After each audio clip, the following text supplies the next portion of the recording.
दोस्तों लोग पूछ रहे थे ना कि अरविंद केजरीवाल जेल से बाहर आ जाएंगे तो बीजेपी पर क्या असर पड़ेगा। पूछ रहे थे कि भाई मोदी शाह को किस बात की टेंशन। भाई जब जब विधानसभा का चुनाव हुआ तो आम आदमी पार्टी ने दिल्ली में जरूर सरकार बनाई, लेकिन देखा था ना, जब अरविंद केजरीवाल सत्ता में रहते थे तब भी लोकसभा की सातों सीटों पर भारतीय जनता पार्टी का परचम लहराता था। लेकिन आज मैं आपको दिखाने जा रहा हूं अरविंद केजरीवाल की गिरफ्तारी, और गिरफ्तारी के फौरन बाद जब वो 3 चरणों के बाद बाहर निकल कर आते हैं, जमानत पर ही सही, इसीलिए बिलबिला रहे हैं ना, चाहे वो अमित शाह हो या मोदी हो।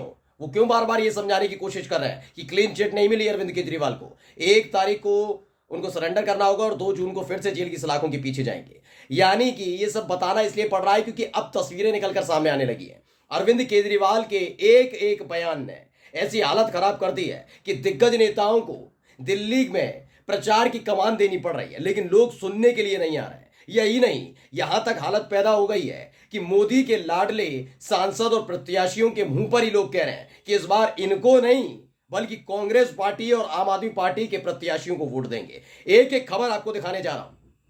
नमस्कार, मैं हूं प्राज्वल गौतम और आप देख रहे हैं टाइम्स एक्सप्रेस। दिल्ली की 7 सीटें हैं, लेकिन इन 7 सीटों का एक इतिहास बड़ा दिलचस्प रहा है। गोदी मीडिया, गोदी एंकर को भी देखिए कितने ये दोगले किस्म के हैं कि जब जब दिल्ली की जनता ने जब जब विधानसभा के चुनाव के दौरान, दिल्ली की जनता ने विधानसभा चुनाव के दौरान आम आदमी पार्टी को जिताया, उनकी सरकार बनवाई, तो कहा ये मुफ्तखोर है, दिल्ली की जनता मुफ्तखोर है, उसे मुफ्त में सब कुछ चाहिए, ये मुफ्त में सब कुछ करने के लिए तैयार रहती है। दिल्ली की जनता के लिए किसी और ने नहीं कहा था, इसी देश के एक बड़े पत्रकार सुधीर चौधरी ने कहा था अपने प्रोग्राम में।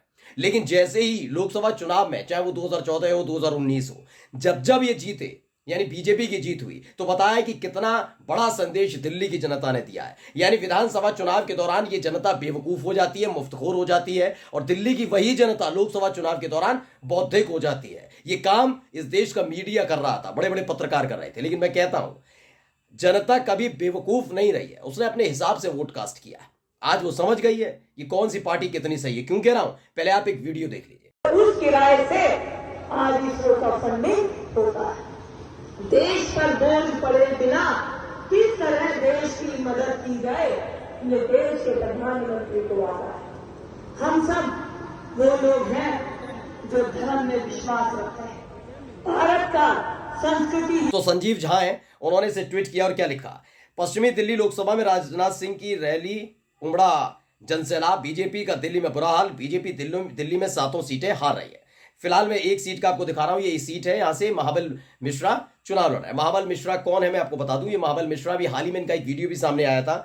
ये जब प्रचार कर रहे थे तो बीजेपी की एक नेता बोल रहे थे, उसी दौरान ये रोने लगे थे, तो लोगों ने कहा था ओवर एक्टिंग के पैसे काटिए इनके। ये महाबल मिश्रा वो है, इन्हें पूरा भरोसा है कि हालत ठीक नहीं है। वहां पर जब प्रचार करने का ये बताया, दावा किया गया संजीव झा की तरफ से कि राजनाथ सिंह की वहां पर रैली लगाई गई। सोचिए किसके बाद, ठीक अरविंद केजरीवाल के बाहर निकलने के बाद, क्योंकि अरविंद केजरीवाल ने जेल से बाहर निकलने के बाद, यानी जमानत पर आने के बाद पहली जो अपनी प्रेस कॉन्फ्रेंस किया, ये कहा जाए उसे रैली में तब्दील कर दिया जनता ने। उस प्रेस कॉन्फ्रेंस के दौरान उन्होंने अपनी बातों में इतनी सारी बातें रख दी थी कि अमित शाह तक बेचारे अब उन्हीं की फील्ड पर आ गए।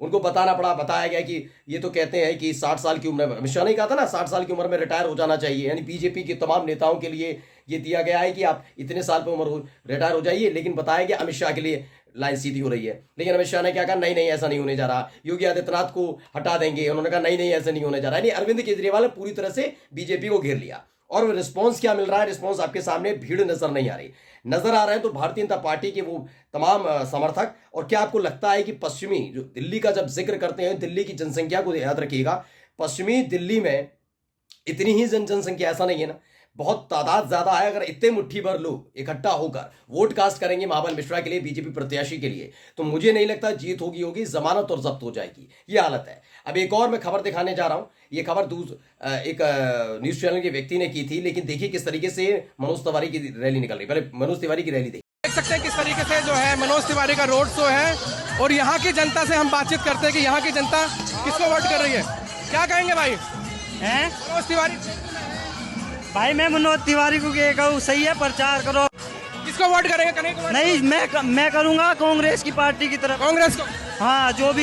ये नेता लोग पैदल क्यों नहीं चलते? जब पब्लिक पैदल चल रही है, नेता लोग क्यों नहीं चलते पैदल?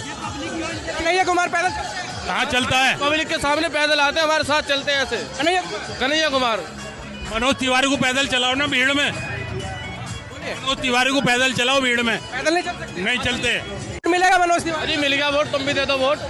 मिल गया वोट, तुम भी दे देना वोट। हम तो नहीं भाई, कन्हैया कुमार को देंगे। कांग्रेस दिल्ली में देखिए आप। तुम्हारी मनोज तिवारी हैं, आपको नजर आ रहे होंगे, लेकिन इसी दौरान एक पत्रकार सवाल पूछता है किसे वोट देंगे, तो लोग कह देते हैं हम नहीं देंगे किसी भी कीमत पर, मनोज तिवारी को नहीं, कन्हैया कुमार को वोट देंगे। दरअसल कन्हैया कुमार और ये दोनों आमने सामने हैं, दिल्ली की, पूर्वी दिल्ली की सीट से ये आमने सामने हैं। और इसी को लेकर नॉर्थ ईस्ट वाली जो दिल्ली की है, सबसे ज्यादा दिक्कत यह है कि मनोज तिवारी और कन्हैया कुमार के बीच कांटे की टक्कर है। मनोज तिवारी इस बार डरे हुए वाकई होंगे, क्योंकि एक तो पूरा देखिए एंटी इनकम्बेंसी बनी हुई है। मनोज तिवारी के उस पर बयान और झोंका लगा देते हैं, मतलब वो कोई सा भी कैसा भी बयान दे देते हैं, समझ नहीं आता। मैं खुद को स्वीकार करता हूं, मेरा चैनल स्वीकार करता है, 2014 और 2019 में वाकई मोदी की लहर थी, ये बात सच थी। चुनाव जो जीता गया वो बीजेपी के काम से ज्यादा मोदी की लहर पर जीता गया, प्रोपेगेंडा पे जीता गया। गोदी मीडिया, गोदी एंकर ने माहौल बनाया, क्योंकि 2014 के बाद आप देखेंगे कि कितना तेज रफ्तार से ग्राफ गिरा, लेकिन 2019 तक भी मीडिया, इस देश की मीडिया पर जनता भरोसा करती थी। ये बड़े बड़े पत्रकार बने फिरते हैं ना, इनको भी एजेंट नहीं मानती थी 2019 तक। लेकिन जब इस देश के अंदर किसान आंदोलन हुआ, उसके बाद चीजें बदली, एक एक करके फिर इनका ग्राफ गिरता गया। पता लगा ये बीजेपी के, नई बीजेपी के सरकार के, मोदी शाह के एजेंट बनकर आपको खबरें बताते हैं। अब सब एक्सपोज हो चुका है। अब आप देखते होंगे जहां जहां गोदी एंकर जाते हैं उनकी कितना भव्य स्वागत होता है। गोदी एंकर, गोदी मीडिया, हाय हाय और back, go back, go back, इस तरह के नारे लगते हैं। नहीं, इन पर कितना भरोसा किया जाता है अब आप समझ लीजिए। तो जो मीडिया 2019 में माहौल बनाती रही, बीजेपी का प्रोपेगेंडा गाती रही, जनता को गुमराह करती रही, जनता ने उन पर भरोसा भी किया, कभी सर्जिकल स्ट्राइक के नाम पर बहुत सारी चीजें की। बहुत सारी चीजें इस देश के अंदर ऐसी हुई जो झूठ फैलाया गया, और उस झूठ को फैलाने का काम इस देश की मीडिया, इस देश के एंकर्स ने किया, पत्रकारों ने किया, गोदी पत्रकारों ने किया। लेकिन अब वो स्थिति है नहीं। पिछले 5 साल के भीतर ये सारे चेहरे एक्सपोज हो गए, इन पर भरोसा नहीं करती जनता, उल्टा खदेड़ देती है। यही हालत यहां पर है। अब आपको मैं बता रहा हूं 2019 में जो हालात थे वो नहीं है। प्रोपेगेंडा फैलाने की कोशिश तो इस बार भी हुई है कि भाई आप अलग अलग तरह के बयान देना, मोदी के पिच पर आकर कोई खेल नहीं पा रहा, मोदी उल्टा पिच पर आ रहे हैं, कभी राहुल गांधी के पिच पर आ जाते हैं, अमित शाह आ जाते हैं, अरविंद केजरीवाल के पिच पर खेलने पड़ रहा है, उनको जवाब देना पड़ रहा है जनता को। तो ये तमाम चीजें चल रही हैं। इन सब के बीच जब जनता से पूछा तो उन्होंने कहा हम तो कन्हैया कुमार को देंगे वोट, हम तो कन्हैया कुमार को वोट देने जा रहे हैं। मनोज तिवारी से वैसे भी लोग इतना ज्यादा खुश नहीं थे। और अब क्या है कि उन्होंने साफ साफ कह दिया ये जब कि हमारा जब 25 मई को वोट कास्ट करने जाएंगे, 25 मई को दिल्ली में वोटिंग होगी 7 सीटों पर, तो जब वहां पर 25 मई को वोटिंग होगी तो कन्हैया कुमार के पक्ष में उन्होंने कहा ना, ये कह रहे हैं लोग कि ये सारे के सारे नेता ऊपर क्यों चढ़कर करते हैं प्रचार, रैली करते हैं, नीचे उतरे ना। तो पत्रकार पूछ लेता है कि अच्छा ऐसा कह रहे हो, तो कन्हैया कुमार जब आते तो उन्होंने कहा बिल्कुल नीचे सड़क पर चलते हुए प्रचार करते हैं, हमसे मिलकर जाते हैं, इनकी तरह थोड़ी ना हाथ हिलाई परंपरा का निर्वहन करके चल दिए।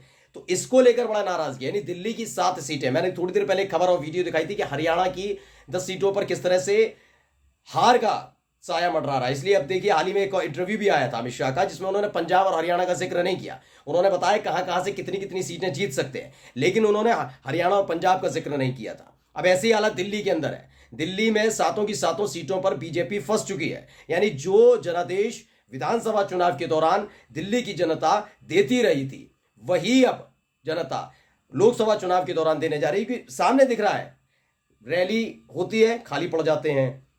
बीजेपी के रोड शो के दौरान ही कन्हैया कुमार के नाम के जिंदाबाद के नारे और उनको वोट देने की बात होती है। ये तमाम चीजें हो रही है ना, खुलकर हो रही है इस बार। ये पहले इस तरह की तस्वीरें देखने को नहीं मिलती थी। दिल्ली के अंदर ये सब कुछ हो रहा है, जहां से सरकार चलती है, जहां गृह मंत्री बैठते हैं, जहां मोदी जी बैठते हैं, वहीं पर ये सब कुछ हो रहा है। और उस पर खराब क्या हो गया इनके साथ, ईडी रोक ही नहीं पाई केजरीवाल को। केजरीवाल बाहर है, प्रचार कर रहे हैं। नमस्कार।